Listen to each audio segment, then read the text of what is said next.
Quando perguntarem que rádio você ouve, responda a que faz a diferença. Rádio Esplendor. Agora, no seu rádio.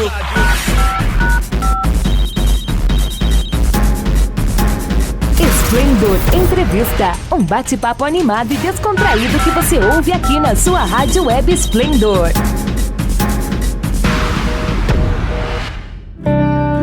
Luísas, Elisabetes, Degilanes. O dia 8 de março celebra as conquistas de mulheres por todo o mundo. E neste ano tão desafiador, como não falar de quem não desanimou quando o coronavírus mudou nossa rotina? Nas escolas, nas empresas, nos hospitais, na rua e em casa. Nosso agradecimento às mulheres que tomam decisões em busca de um mundo com igualdade e sem Covid. Margaretes, Heloísas.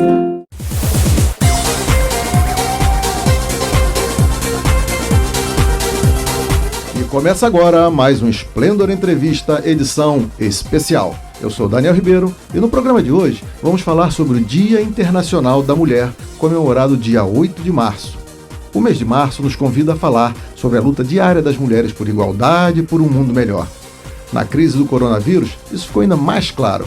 Elas estiveram e ainda estão na linha de frente no combate à doença, tomando decisões nas ruas ou em casa, e sempre mostrando a importância dos direitos iguais. E para conversar com a gente, convidamos Leila Azevedo, que é enfermeira obstétrica com mestrado em saúde da mulher pela UERJ. Possui mais de 37 anos de experiência, foi chefe de enfermagem da maternidade Leila Diniz e diretora da casa de parto Davi Capistrano Filho.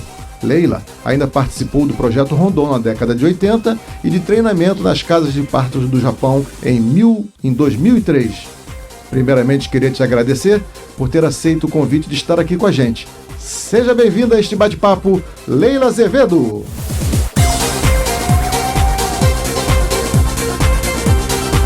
Antes de mais nada, Daniel, gostaria de agradecer a oportunidade de estarmos conversando sobre um tema tão pertinente na atualidade. E, já aproveitando, vou contar um pouquinho sobre a minha vida profissional. Eu sou Leila, enfermeira com 37 anos de formada e com especialização na área obstétrica e neonatal. Todos esses anos eu trabalhei junto às questões das mulheres e seus bebês, quando ainda não se falava de humanização do parto, de participação ativa da mulher, nesse evento que é tão feminino e sexual. Eu digo isso para deixar claro, sempre tive o entendimento que as mulheres deveriam ser vistas e ouvidas de uma forma muito singular. Ou seja, cada uma vive essa experiência de maneira ímpar e depois, ao longo dos anos, eu fui aprendendo tudo que envolve as reações, os comportamentos, os traumas e também as realizações das mulheres quando se fala em gestação, parto e nascimento. Desde cedo, eu tive a oportunidade de experimentar algumas iniciativas, todas na esfera pública, de trabalhos diferenciados nesse campo. Ainda na graduação, fiz parte do projeto Rondon, como você citou, onde a UERJ tinha um campus avançado no Amazonas, lá em Parintins, e foi lá que assisti o meu primeiro parto de uma mulher de uma comunidade ribeirinha. Uma experiência maravilhosa, longe de toda a tecnologia e ritualística dos partos hospitalares. Depois, em 98, fui convidada a chefiar a maternidade Leila Diniz, em Jacarepaguá, que, à época, trabalhava com um projeto piloto da Prefeitura do Rio de Janeiro, que era dar protagonismo à mulher no momento do parto. Essa mulher poderia escolher um acompanhante, escolher a posição para parir, poderia se alimentar durante o trabalho de parto, locomover, coisas que naquela época eram impensáveis. E ainda terem seus partos acompanhados e assistidos pelas enfermeiras obstétricas. Em 2003, eu fui ao Japão, através de um acordo de cooperação técnica, para ser treinada para trabalhar em casa de parto. E lá fiquei 3 meses em imersão, vivenciando uma prática consolidada, de partos que aconteciam fora das unidades hospitalares. Mais tarde, em 2004, fui convidada a assumir a direção da primeira e única casa de parto do Rio de Janeiro, a Casa de Parto Davi Capistrano Filho, que também foi uma iniciativa da Prefeitura do Rio. O que era peculiar dessa instituição é que não havia na equipe multiprofissional um profissional médico. Desde a gerência administrativa até os serviços oferecidos, como pré-natal, grupos educativos, o parto, o puerpério, tudo era realizado pelas enfermeiras obstétricas. O modelo de cuidado era todo centrado no respeito à fisiologia e entendendo que esse parto é da mulher e não do profissional que a está acompanhando. Uma lógica totalmente diferente das maternidades públicas ou privadas. E assim permaneci até 2019, quando me aposentei. Então, isso foi um pouco da minha história. Isso aí, beleza. Bom, o dia 8 de março foi definido pela Organização das Nações Unidas como o Dia Internacional da Mulher. O que torna essa data tão especial para as mulheres, Leila? Eu concordo com a Djanila Ribeiro, que é uma filósofa, que diz que a data de 8 de março ainda é importante porque homens e mulheres ainda vivem em desigualdade. Então, para mim, essa data representa um dia de luta, de conscientização e que sinaliza os direitos que ainda precisam ser conquistados pelas mulheres. Entendeu, Daniel? Sim, sim. E, na sua opinião, qual conquista que as mulheres conseguiram nos últimos anos e que para você foi muito importante? Olha, eu vou citar algumas que eu considero mais relevantes, né? Em 1879, as mulheres conquistam o direito de cursar a faculdade no Brasil. 32 garantem a votar pela primeira vez, né? A Constituição Federal Brasileira garante pela primeira vez às mulheres o direito ao voto. Em 1960, é estabelecida a comercialização da pílula anticoncepcional, que é uma revolução nos costumes, né? E caracteriza a liberdade sexual. 2006, a criação da Lei Maria da Penha, né? Que cria mecanismos para combate à violência doméstica, física, sexual e patrimonial. 2010, como marco, a gente tem a eleição da primeira mulher presidente do Brasil, Dilma Rousseff. 2015, Lei do Feminicídio, né, que classifica como crime hediondo os assassinatos por condição de sexo feminino. Então, eu acho que essas foram os últimos acontecimentos nos últimos anos que eu considero mais relevantes. Você chegou a citar aí a Lei Maria da Penha, né? E ela implantou penalidades mais rigorosas praticadas com violência contra a mulher, como as agressões físicas, psicológicas, sexuais, morais e tantas outras lá. Você acredita que essa lei tem realmente surtido efeito? Daniel, se pensarmos que antes da lei Maria da Penha, o marido poderia matar a mulher por legítima defesa da honra, podemos dizer que houve avanço. Porém, ao analisarmos a efetividade dessa lei, a gente se depara com as desigualdades que acontecem nas diversas regiões do Brasil. E essas desigualdades, elas permitem que ainda hoje, apesar da Lei Maria da Penha, as mulheres continuam morrendo ou sofrendo violência doméstica. E que aumentou ainda mais durante esse período que nós estamos vivendo da pandemia. Mas vamos entender por que o Brasil cria a Lei Maria da Penha. Maria da Penha, Maia Fernandes, era natural do Ceará. Ela sofreu 2 tentativas de assassinato em 1983 por parte de seu marido. E como resultado dessa violência, ela ficou paraplégica, necessitando de uma cadeira de rodas para se locomover. Aí eu fui lá, né, pesquisar, porque tinha muita curiosidade para saber por que ela recebe esse nome, né, a Lei Maria da Penha. Como o judiciário brasileiro demorava em tomar providências para responsabilizar o autor da violência, que era o marido dela, 15 anos depois, em 1998, com a ajuda do Centro pela Justiça e o Direito Internacional, o Comitê Latino-Americano e do Caribe, para a Defesa dos Direitos da Mulher, conseguiu que o caso da Maria da Penha fosse analisado pela Comissão Interamericana de Direitos Humanos da Organização dos Estados Americanos, que é a OEA. Nessa petição, foi alegado haver tolerância à violência contra a mulher no Brasil, uma vez que o Brasil não tinha adotado nenhuma medida necessária para processar e punir o agressor da Maria da Penha. Aí, em 2002, a Corte Interamericana de Direitos Humanos condenou o Estado brasileiro por omissão e negligência, fazendo algumas recomendações. Olha só. Aí o Estado brasileiro fez a reparação simbólica e cria dispositivos para coibir a violência doméstica e familiar contra as mulheres. E aí cria a Lei Maria da Penha. Bacana. E em 2008 fez a reparação material pagando o valor de R$60 mil para Maria da Penha. É muito pouco. Na época, ela afirmou: dinheiro nenhum pode pagar a dor e a humilhação das últimas 2 décadas de luta por justiça. Olha só. Mas talvez o mais importante que eu acho seja implementar políticas públicas, entendeu? No âmbito de proteção à mulher que é vítima de violência doméstica. Porque a lei, ela impõe, mas ela não fiscaliza, não cobra e não pune. Outra coisa que seria interessante seria a criação de espaços de acolhimento à mulher que é vítima de violência, mesmo antes do registro da ocorrência. Nem que fosse no âmbito das delegacias de polícia.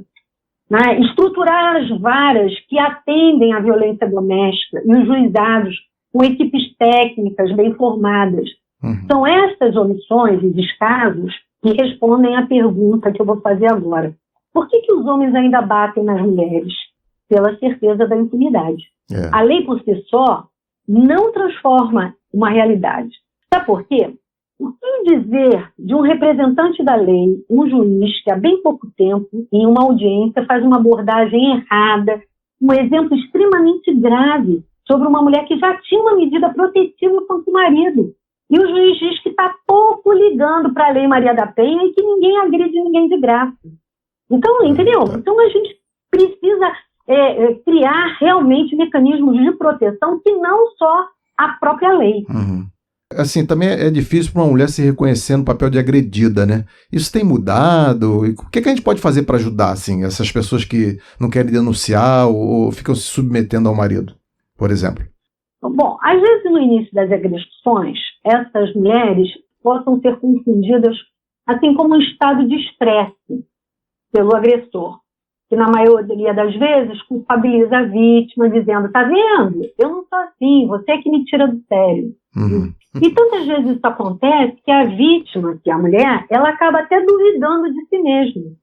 E com isso o agressor vai aumentando as agressões, né, que na maioria das vezes começam com agressões verbais, psicológicas, até que em um determinado momento essas agressões evoluem para as agressões físicas.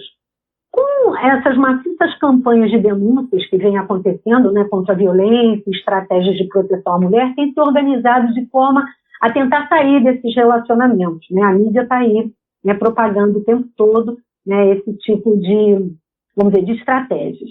Eu acredito que uma das formas de oferecer ajuda é perguntar, por exemplo, à mulher se algo está acontecendo, apoiar sem julgamentos, falar sobre alguns casos para que a pessoa reconheça que o que está acontecendo com ela não é culpa dela. Acontece com outras mulheres também. Sim. Por exemplo, se puder oferecer apoio prático, porque algumas mulheres não têm para onde ir, entendeu? Às vezes elas se submetem ao agressor porque elas não têm condição financeira de pegar suas coisas, pegar seus filhos e ir para algum lugar. Se, por exemplo, a gente puder ajudá-la a encontrar algumas opções, criar um código de segurança, né, com cuidado, porque essa pessoa ela pode estar sendo vigiada pelo agressor. Né? Hoje em dia tem até a campanha, não sei se você já sabe, do X vermelho, né, na palma da mão, entendeu? Então a mulher ela pode chegar num determinado local público, às vezes ela vai ao banco, ainda mais agora com a questão da epidemia, que não pode entrar muita gente, então ela entra, ela faz aquele código, aquele X na mão é um código de que ela está sofrendo violência. E aí a pessoa que vê pode comunicar, né, com a delegacia, instruir a vítima a registrar e documentar as violações, que às vezes naquele momento ela não pode fazer a denúncia, mas aí ela pode registrar os hematomas, as mensagens ameaçadoras, entendeu? Eu acho que é uma forma de ajudar mulheres que estejam passando por essas situações. Hoje, como é um programa especial, nós temos aqui alguns áudios enviados por nossos ouvintes, e nós vamos começar hoje com o áudio da Cláudia do Andaraí, que é nossa ouvinte aqui do programa, e ela tem uma pergunta para você. Vamos ouvir aqui. Olá, meu nome é Cláudia, moro no Andaraí, e gostaria de saber se você já se sentiu subestimada no ramo profissional por ser mulher. Eu vou também complementar a pergunta da Cláudia e dizer assim para você, o fato de ser mulher também já te fez sofrer algum tipo de preconceito? Olha, interessante essa pergunta. Na esfera profissional, na minha área, a gente trabalha no atendimento às mulheres. E por eu ser mulher, na maioria das vezes, acaba sendo um facilitador. Mas quando eu penso na posição que eu ocupei durante muito tempo em cargos de gerência, obviamente eu percebi muitas das vezes esse preconceito. E ele vem cruzado pelo fato de eu ser mulher negra e enfermeira. Ainda hoje, os cargos que conferem posição de destaque gerencial, principalmente em instituições de saúde, são ocupados por homens brancos e médicos, em sua maioria, a despeito da minha qualificação técnica. Entendeu? Uhum. Temos aqui mais uma pergunta que enviou a Elaine do Rio de Janeiro, e ela quer saber de você o seguinte aqui, vamos botar o áudio dela aqui. Meu nome é Elaine, moro no Rio de Janeiro. Gostaria de saber a sua opinião, porque muitas empresas ainda têm um preconceito de colocar as mulheres para assumir cargo de chefia.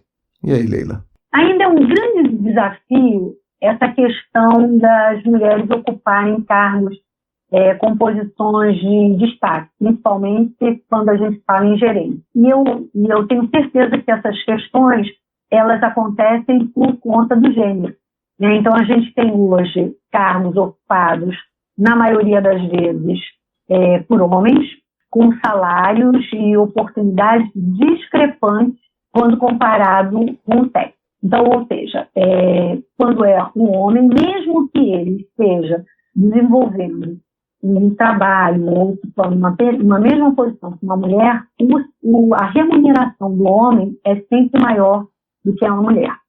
A gente tem um exemplo, alguns cargos ocupados tipicamente por mulheres, tipo assim, trabalhadoras domésticas, elas, na maioria das vezes, quase por unanimidade, são mulheres, né? Poucos homens você vê desenvolvendo esse trabalho extra domicílio, sendo homens. E aí, por conta disso, também tem uma menor remuneração. Eu acho que é uma questão mesmo cultural. Leila, como é que você avalia o papel da mulher na sociedade?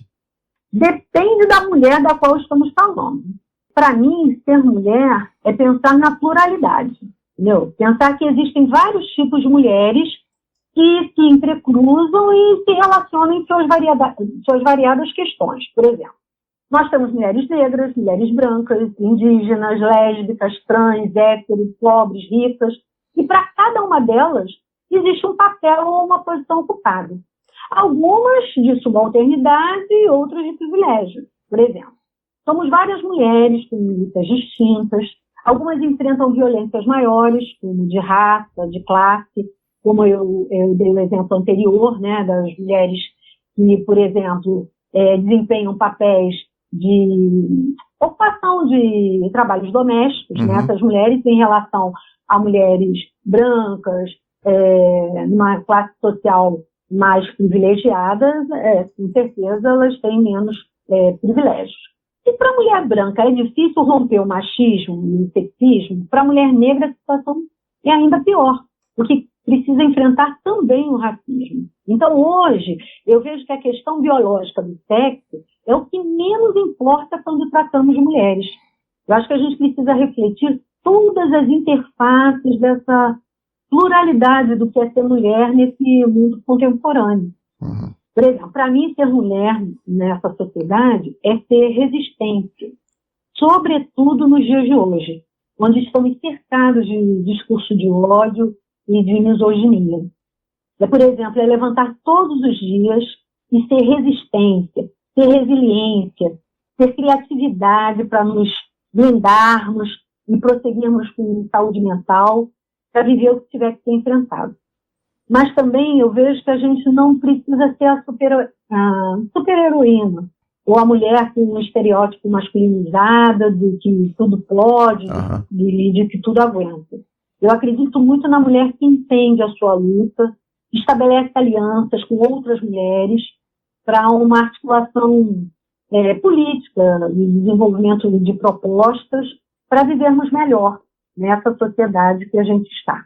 Entendeu? Entendi, perfeitamente. Eu acho que esse é o papel da mulher na sociedade atual. Também acho.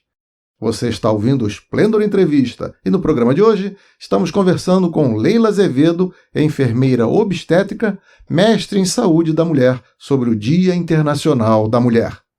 Leila, o que é empoderamento feminino? Daniel, eu já mudei tanto de ideia sobre esse tema. Quando eu trabalhava na Casa de Parto, nós usávamos rotineiramente o termo empoderamento com um entendimento que o profissional era um instrumento de conscientização e modificação do outro, né? Da outra pessoa, a qual você estava cuidando. E hoje, após estudar um pouco mais e ter o distanciamento necessário, não tão apaixonado, eu fico com alguns pensadores, sabe, como o Paulo Freire, Angela Davis e outros, que entendem o empoderamento como um processo de emancipação social de minorias oprimidas, por um tipo de poder que vigora socialmente. O que seria isso? Vou dar um exemplo. Na Casa de Parto, que trabalha com mulheres grávidas que desejam parir da maneira mais natural possível, isso é comum na nossa sociedade? Não. O parto ainda hoje é um evento centralizado na figura do profissional médico, cheio de rotinas e protocolos, longe de ser fisiológico, criativo, sensível. O parto hospitalar, ele tira da mulher todo o protagonismo e a possibilidade de ser único, de ser singular e imprevisível. Então, quando a gente, como profissional da saúde, que quer trabalhar de forma não hierarquizada com essa mulher e falar, no final de tudo, de empoderamento feminino, nós precisamos trabalhar, primeiramente, a conscientização profunda, individual, de cada profissional da casa de parto, para que cada um profissional empoderado vá fortalecer coletivamente esse outro grupo de usuárias com as quais o profissional vai trabalhar. Entendeu? Então, esse grupo de profissionais da casa de parto, quando estiver fortalecido, ele vai ser capaz de trabalhar a emancipação coletiva e, com isso, a emancipação social das mulheres às quais ele atende. Então, quando você se empodera, você individualmente, você contribui para o empoderamento da sua comunidade. Sim. Ou pelo menos da comunidade a qual você faz parte. Certo. O que eu quero dizer? Em suma, ninguém empodera ninguém. É um grande equívoco. No empoderamento, você discute as relações de poder, você discute o que é melhor para todo mundo e não reproduz esse sistema de dominação e opressão. Entendeu? Então, ninguém empodera ninguém porque colocou um batom vermelho na boca, colocou uma blusa com aquela mão para cima, como um power, entendeu? Na verdade, o empoderamento ele vem individualmente, e a partir do momento que você individualmente se empodera, você vai fortalecer de uma maneira coletiva o grupo ao qual você pertence. É assim que eu percebo empoderamento feminino. E qual é a sua opinião sobre os movimentos de empoderamento feminino que existem hoje em dia? Olha, desde que respeite os indivíduos, eu sou favorável. Essa pergunta meio que respondi pela pergunta anterior, entendeu? Então, assim, se você leva em consideração cada pessoa como único, com sua cultura, seus valores, eu entendo que o movimento de empoderamento feminino ele é bom, ele contribui, entendeu?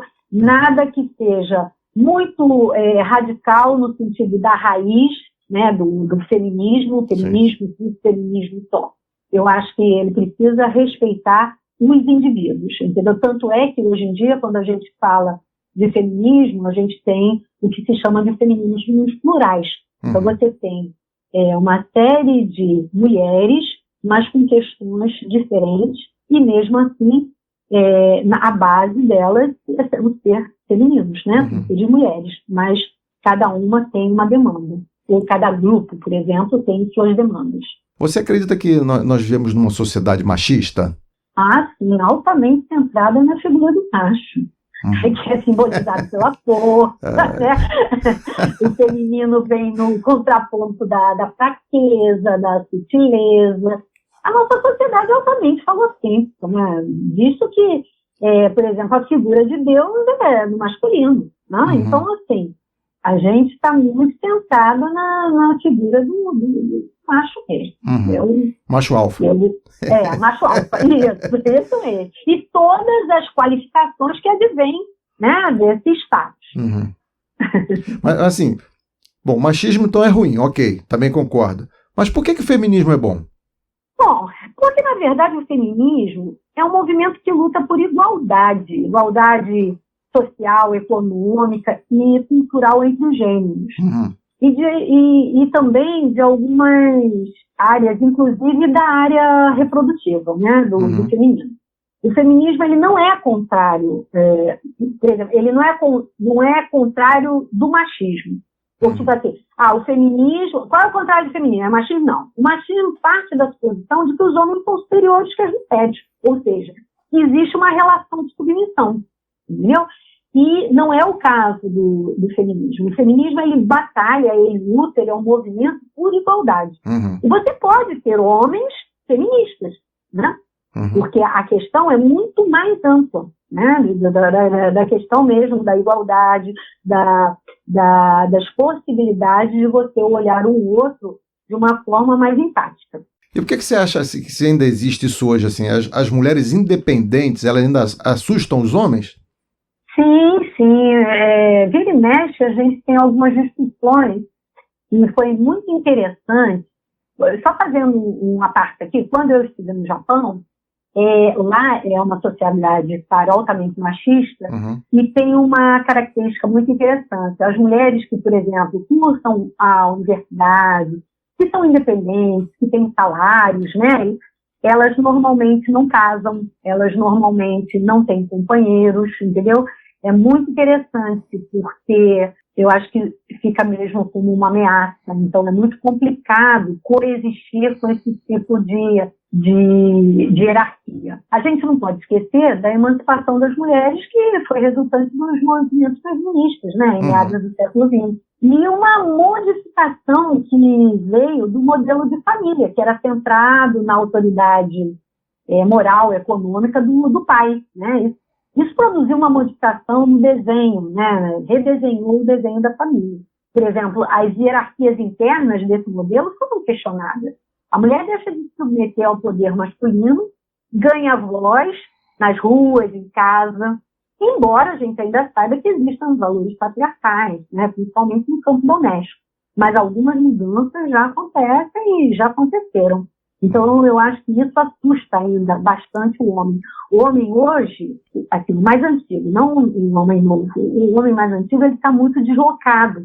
Ele não sabe muito bem o que fazer, porque ele sempre foi o provedor, ele sempre deu a palavra final, né? Muitas das vezes as mulheres até trabalhavam, mas elas não eram a força de trabalho principal no sentido de prover, né, aquela família. E hoje a gente já tem até mulheres que ganham mais do que os homens. A gente hoje tem homens que ficam em casa cuidando dos filhos e a mulher está indo para trabalhar. Mas ainda é uma exceção, né? Ainda é uma exceção. Mas ainda é uma exceção. Então eu acho que ainda nesse nosso modelo bem patriarcal, mulheres que são independentes ainda assustam bastante os homens. E o que é que te ensinaram as mulheres da tua vida? Tua mãe, tua avó? As minhas avós foram mulheres de suas épocas. Pra ter uma ideia, uma das minhas avós morreu, já tinha 90 e poucos anos. Elas não trabalhavam fora de casa. A minha avó materna teve muitos filhos, ela teve 17 filhos. Caramba. E vingaram 13, né? Mas toda a sorte eram muitos filhos, né? E passou a vida cuidando deles e do meu avô. Isso era muito comum à época. A ideia que eu tinha quando criança dela era daquela figura dos contos de história, uma vozinha que gostava dos netinhos e que a gente visitava nos finais de semana. Nada além disso, né? Eu não via nenhuma voz se levantando dentro de casa para contestar a autoridade do meu avô. A minha avó paterna, diferentemente da minha outra avó, teve somente um filho, que foi meu pai, mas também não trabalhava fora de casa. Ajudou na criação minha e de meus irmãos, sem grandes conflitos. Já a minha mãe fez toda a diferença na minha vida. Uma mulher negra, determinada, que sai da casa dos pais para casar com meu pai e também sair da submissão da autoridade do meu avô. Entendeu? Você tem uma ideia, o meu avô não admitia filha mulher usar a calça comprida. Caramba. Entendeu? Então, e a minha mãe era caçula das mulheres. E era considerada como ousada. Então, assim, para ela sair da casa dos pais e casar, né, foi assim, uma libertação, tá? Chegou a trabalhar fora de casa, ainda quando solteira, Mas quando ela casa, ela fica em casa para cuidar do marido e dos filhos. Bom, embora ela não tenha avançado muito nos estudos, era muito habilidosa, muito inteligente, frequentou vários cursos de trabalhos manuais, ajudou muito meu pai a cursar a universidade. Meu pai foi fazer faculdade após o casamento. Meu pai se forma na faculdade de Direito, o que confere a ele e ao nosso núcleo familiar, né, uma posição de distinção, capital cultural, frente aos outros parentes, né? Sim. A minha mãe, para mim, sempre foi uma grande referência no que diz respeito à garra, à determinação e um pouco seguro pra gente. Legal. Essa é a visão que eu tive das mulheres da minha família, né? É isso aí. Como se fosse dada a você a tarefa de listar 3 conquistas, tipo um gênio da lâmpada, que as mulheres receberiam imediatamente. Que conquistas seriam essas para a sua lista? Eita, bom, eu tentaria, assim, consolidar os avanços no campo dos direitos sexuais e dos direitos reprodutivos. Eu acho que a gente ainda tem muito que avançar, principalmente na preocupação em melhorar a atenção obstétrica, né? Ainda se morre muito e se sequela muito mulheres na atenção ao parto, entendeu? Aumentaria, melhoraria o acesso ao planejamento familiar, né? Que essas mulheres pudessem ter vida sexual ativa sem obrigatoriamente correr o risco de engravidar, né? Daria atenção ao abortamento inseguro, à violência doméstica e sexual, porque a gente ainda tem muito que avançar aqui no Brasil, porque o fato da gente criminalizar o aborto não garante que ele não seja feito, que a gente garante morte e sequela para as mulheres que não têm acesso a boas clínicas, né, de interrupção da gravidez. Uma outra conquista, para mim, seria garantir para que nunca mais nenhum ser humano fosse submetido ou subjugado por conta de gênero, classe, raça ou sexualidade, que a gente ainda vê muito. E, por último, eu tentaria garantir às mulheres o local de nascimento de seus filhos de forma segura e respeitosa. Para mim, isso seria fundamental. Tipo assim, a mulher precisa ter a opção de escolher o lugar onde ela quer parir. É na maternidade? Ok. Então, que seja uma maternidade de alto nível, segura e respeitosa. Eu quero parir numa casa de parto? Também. Que seja uma unidade respeitosa, segura e que dê atendimento integral a essa mulher e a sua família. Eu quero parir em domicílio, né? Parto domiciliar, que essa mulher também seja cercada de segurança, de carinho, de acolhimento. Eu acho que seria, para mim, assim, as 3 conquistas para as mulheres hoje em dia. Eu recebi uma pergunta da minha esposa. Ela ficou com vergonha, não quis gravar áudio, mas ela falou assim, pergunta para ela lá, já que ela é da área obstétrica, por que existe ainda muito preconceito sobre isso? Por exemplo, porque a vasectomia para o homem é muito mais tranquila do que a laqueadura de trompas, para que a pessoa não engravide mais e tal, para controle de natalidade. Por que isso ainda é assim? Por que todo mundo prefere que a mulher vá lá e faça essa cirurgia que é muito mais invasiva do que o homem, o parceiro dela, fazer uma vasectomia que é muito mais fácil? Daniel, olha só, a gente tem até discutido muito sobre essa questão e eu acabei até elencando aqui durante a nossa conversa. Quando a gente fala que a nossa sociedade ainda é muito falocêntrica, isso tem tudo a ver com a questão da esterilização. Os homens ainda são vistos como, são valorizados por essa questão da sexualidade, principalmente da questão da relação sexual. Então, por exemplo, desde pequenininho, você vê os próprios pais, os familiares falando para o menininho que ele tem que pegar não sei quantas mulheres, não sei quantas meninas e tal. Ou mesmo isso como uma valoração, né, da questão do falo, né, do homem. E isso não é dado para as mulheres. As mulheres, desde tempos remotos, desde o início mesmo, era dada como a parte genital dela como uma atrofia ou uma parte defeituosa, né, do homem. Então, assim, se há que se sacrificar alguém, que seja mulher, e não um homem. Entendi. Porque, imagina, né, tanto é que existe um tabu muito grande para alguns homens que é oferecido a vasectomia, se eles não vão ficar impotentes. E E existem até alguns homens que ficam momentaneamente impotentes por conta de pensar que o fato de serem esterilizados vai afetar a masculinidade deles, entendeu? E a mulher, você quer ver um grande exemplo? Não é tão comum e se fala tanto nas rodas de conversa, dentro de casa, no trabalho, sobre a mulher ir ao ginecologista com frequência. Sim. Não é verdade? Claro. Agora, você vê nas rodas de conversa com tranquilidade, a não ser assim, brincando de forma até pejorativa, falando que tá na hora de você ir lá no urologista e levar uma dedada, não é verdade? Sim. Então assim, Sim. a gente acaba... É melhor falar de futebol. É melhor falar de futebol. Então assim, a gente acaba trazendo para nossa casa uma discussão enviesada sobre essas questões do feminismo, do machismo, do sexismo. Então eu entendo que essa questão da esterilização por vasectomia, ela passa muito por uma questão de gênero e de educação mesmo sexual, entendeu? Infelizmente, né? Porque é muito mais fácil, muito mais rápido, muito menos agressivo a esterilização masculina do que a feminina. Com certeza. Eu estou aqui também com uma pergunta da nossa ouvinte, Dora Lúcia, do Grajaú, que também mandou uma pergunta para você. Peraí, vou passar aqui o áudio aqui dela aqui. Meu nome é Dora Lúcia, moro no Rio de Janeiro, no bairro do Grajaú. O que a senhora recomendaria para as mulheres nesse momento tão difícil para as mulheres? Que conselho você daria, então, para essas mulheres que desejam vencer na vida? Daniel, eu diria o seguinte: não se perca de você mesmo. Acho que o pior que pode acontecer a uma mulher é olhar para trás e perceber que abriu mão dos seus sonhos, dos seus princípios. Entendeu? Então, eu acho que esse seria, depois de alguns anos, né, de vivência, Sim. Eu me considero uma mulher não totalmente realizada, né, porque eu acredito que quem está realizado já morreu.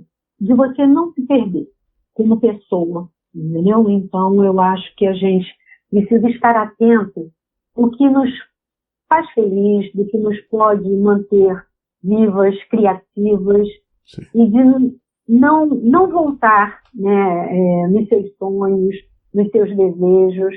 Eu acho que isso me classificaria como uma pessoa que venceu na vida, pelo menos na questão da profissão e dos meus anseios, do que eu idealizei, sabe? Eu me considero uma pessoa realizada, principalmente na questão profissional.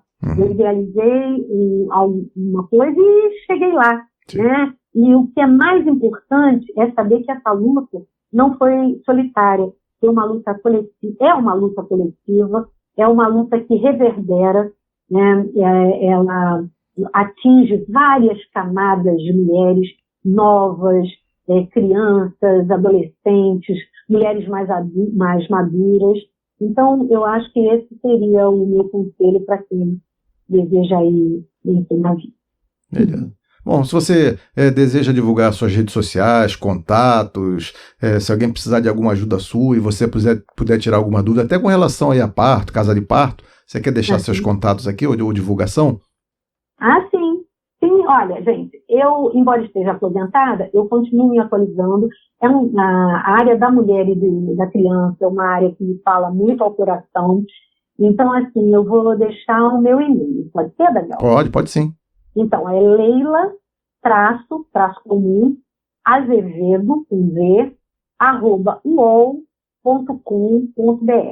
E se vocês quiserem discutir, conversar, trocar, estamos aí para o que for, porque eu acredito muito que só juntas, somente juntas, unidas, a gente consegue transformar realidades de cultura, de realidades muito adversas, como nós hoje estamos encarando aí na pandemia.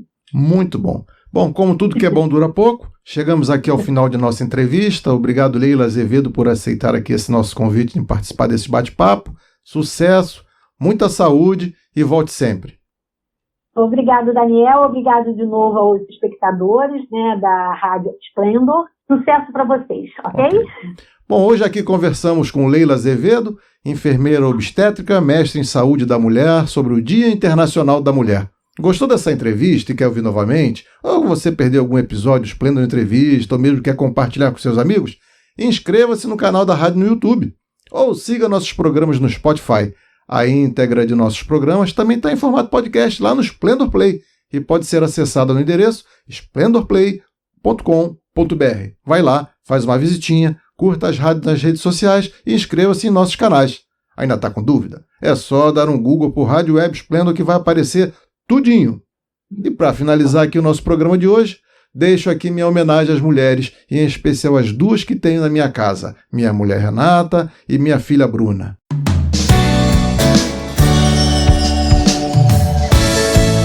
Mulher é mesmo interessante, mesmo brava é linda, mesmo alegre chora, mesmo apaixonada ignora, mesmo frágil é poderosa. Parabéns, feliz Dia Internacional da Mulher. O maior presente que uma mulher merece nesse dia e em todos os dias do ano é respeito. E como disse o verso da canção de hoje, na escola em que você foi ensinada, jamais tirei um 10. Sou forte, mas não chego a seus pés. Continue acompanhando a nossa programação, não saia daí. Obrigado, Leila. Até a próxima. Obrigada.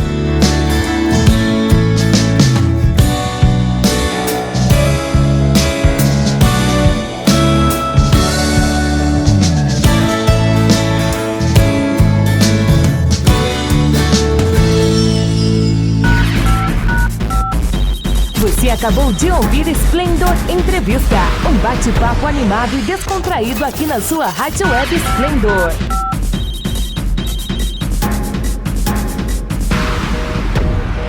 Se liga aí, qualquer momento tem mais.